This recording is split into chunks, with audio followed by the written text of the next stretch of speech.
Izin bertanya, sebelumnya saya Eka Bella Wahyu Mulatwangi dari Universitas Negeri Yogyakarta. Bisa minta tolong Bapak jelaskan bagaimana alur proses di bisnis dalam perusahaan Bapak yang dijalankan saat ini, Ya, mungkin dari perencanaan hingga proses akhir itu apa aja yang dijalankan?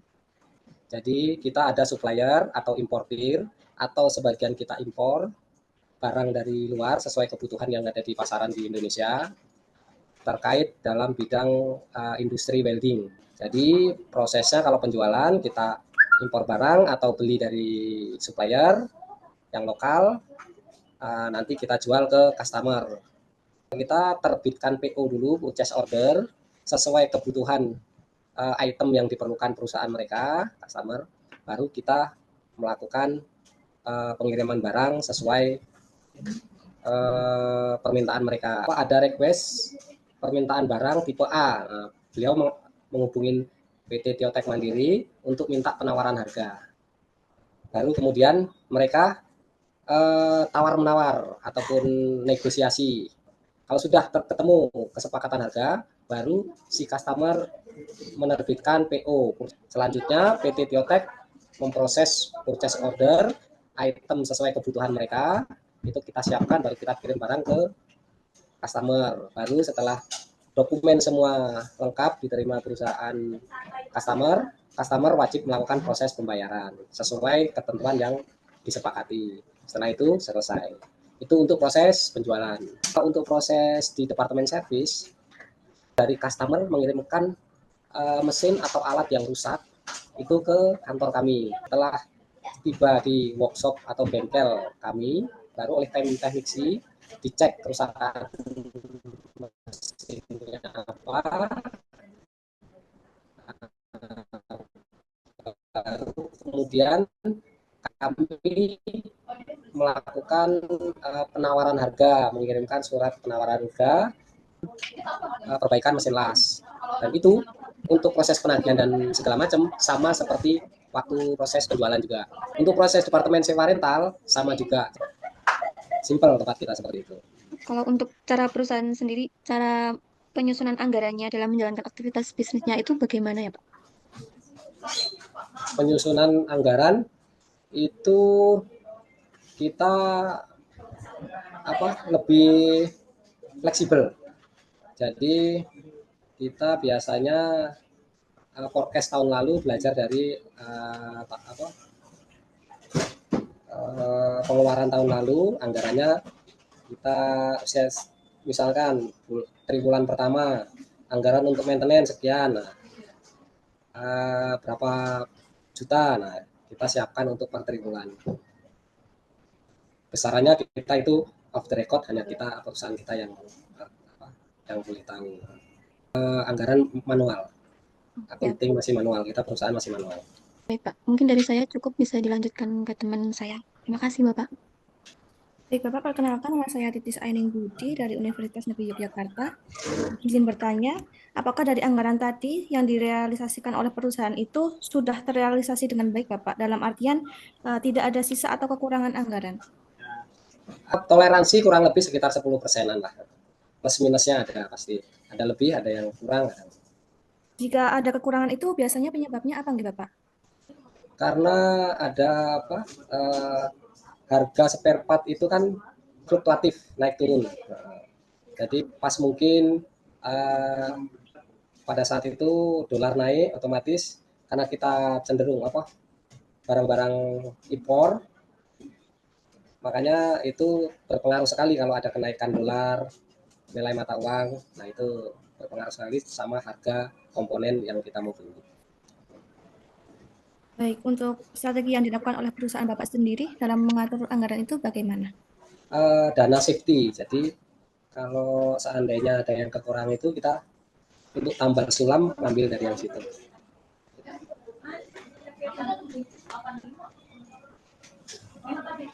Lalu bagaimana perusahaan Bapak itu mengukur kinerja dari data keuangan, misalnya dari jumlah pendapatan yang dihasilkan dari penjualan?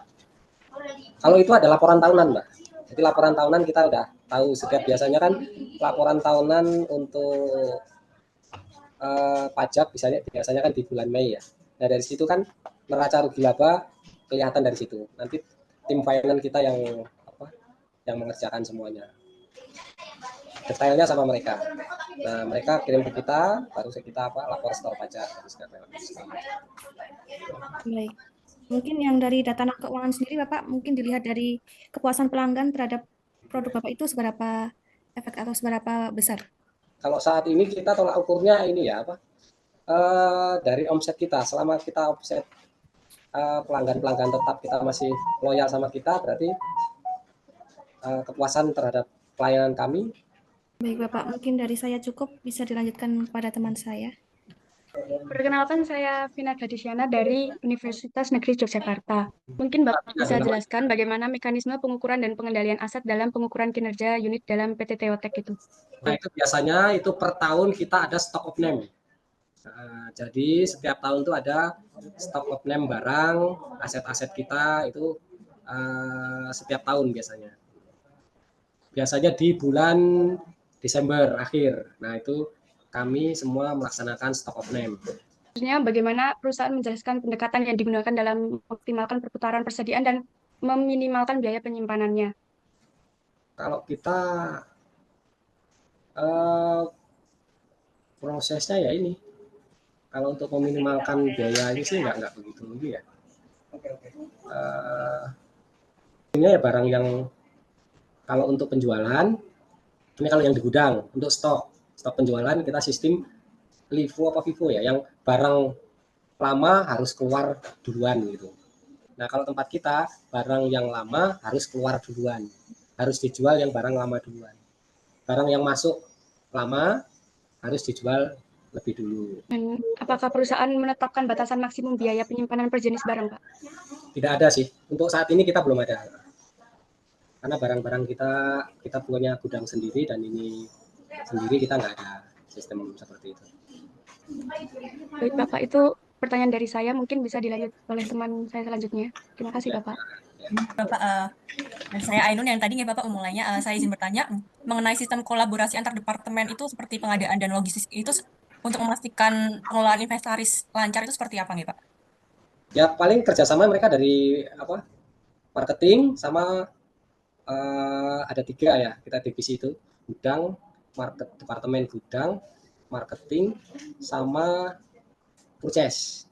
Jadi mereka kolaborasinya 3 itu harus saling bersinergi kerjasama. Jadi kalau marketing butuh barang misalkan tipe A, dia tanya ke gudang, ada stoknya enggak? Saya butuh ini sekitar kuantitinya 10 unit tipe A, barang tipe A. Nah, si marketing ngubungin ke bagian gudang ngecek stoknya, oh adanya cuma 8. Nah, jadi kan kurang 2. Nah, bagian gudang itu koordinasi ke bagian purchasing. Jadi purchasing itu bertugas, bertanggung jawab memesan barang sesuai permintaan. Jadi ketiga itu harus kolaborasi, bersinergi, kerjasama. Pertanyaan selanjutnya itu cara PT Teotek melakukan pengendalian pada unit bisnis itu seperti apa nih Pak? Masing-masing departemen sudah punya job desk-nya masing-masing, sudah punya, jadi setiap divisi departemen mereka punya tanggung jawab masing-masing, punya job desk masing-masing. Ada staff, ada supervisor, nah mereka itu yang ini. Jadi biasanya per 6 bulan sekali, 3 bulan sekali kita meeting triwulan, terus ada per semester, ada meeting tahunan. Kalau meeting tahunan biasanya itu langsung sekaligus outdoor meeting, biasanya disambung dengan family gathering. Itu ribetnya, kalau family gathering itu ribet atas kinerja mereka selama ini. Jadi pilihan SDM itu masing-masing divisi itu punya leader.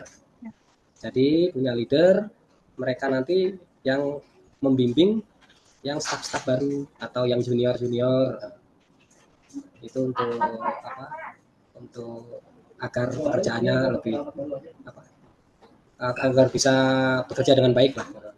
Anggaran kita per tahun aja itu. Biasanya per tahun kita ini lihat dari rugi laba, kita forecast, oh ini anggaran biayanya tahun 2025 sekian. Nah, kita untuk ke depan rencana untuk anggaran tahun berikutnya mengacu dari anggaran yang tahun lalu, pengeluaran yang tahun lalu, kenaikan dan penurunannya plus minusnya berapa.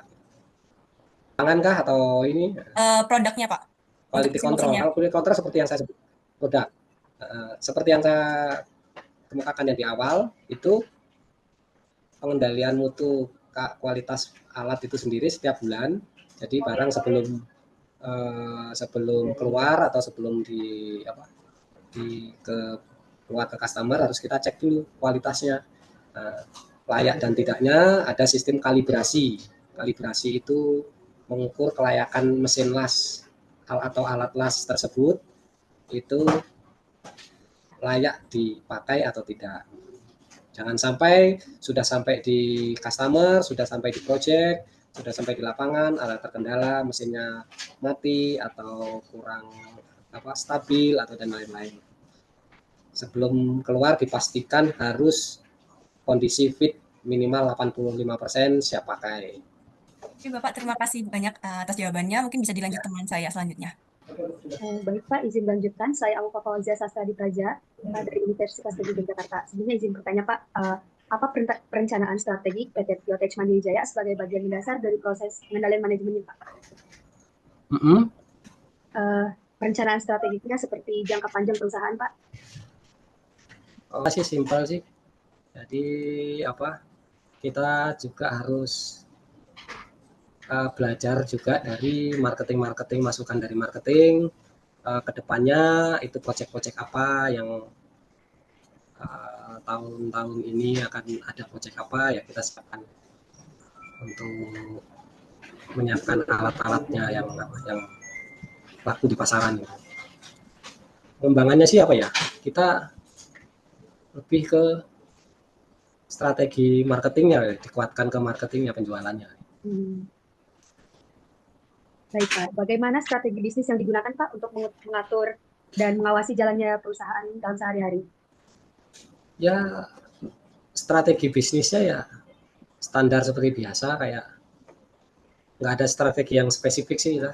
Yang penting dari setiap departemen bekerja sesuai job desk-nya masing-masing, sudah sesuai ya, saya rasa itu sudah cukup. Baik Bapak, izin ke pertanyaan selanjutnya. Apakah di perusahaan Bapak memiliki sistem kompensasi Pak? Kompensasi seperti apa maksudnya? Kompensasinya seperti bentuk imbalan atau berupa finansial maupun non finansial Pak? Ada, reward ada. Jadi ada sistem komisi, ada sistem success fee.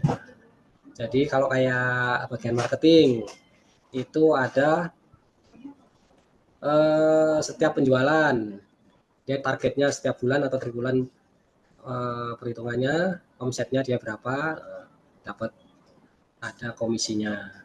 Terus bagian divisi service, setiap dia mengerjakan unit berapa unit, nah itu ada success fee pekerjaan untuk servis mesin, ada targetnya. Pokoknya setiap satu mesin di target setiap bulannya berapa. Kalau mencapai target, satu mesinnya dapat kompensasi kurang lebih umpamanya 50.000 atau 100.000 setiap unit mesin yang selesai diperbaiki di servis. Kalau untuk divisi delivery ada kompensasinya ya paling uang jalan. Uang jalan itu per kendaraan, per mobil, supir umpamanya. Supir itu 250 umpamanya. Nah, itu untuk solar dan tol itu 150, 100.000-nya untuk uang makan, uang jalan mereka. Mungkin cukup Pak pertanyaan dari saya. Terima kasih Pak. Ya. Oke, baik Bapak, sepertinya sudah cukup dari teman-teman untuk pertanyaannya. Saya mengucapkan terima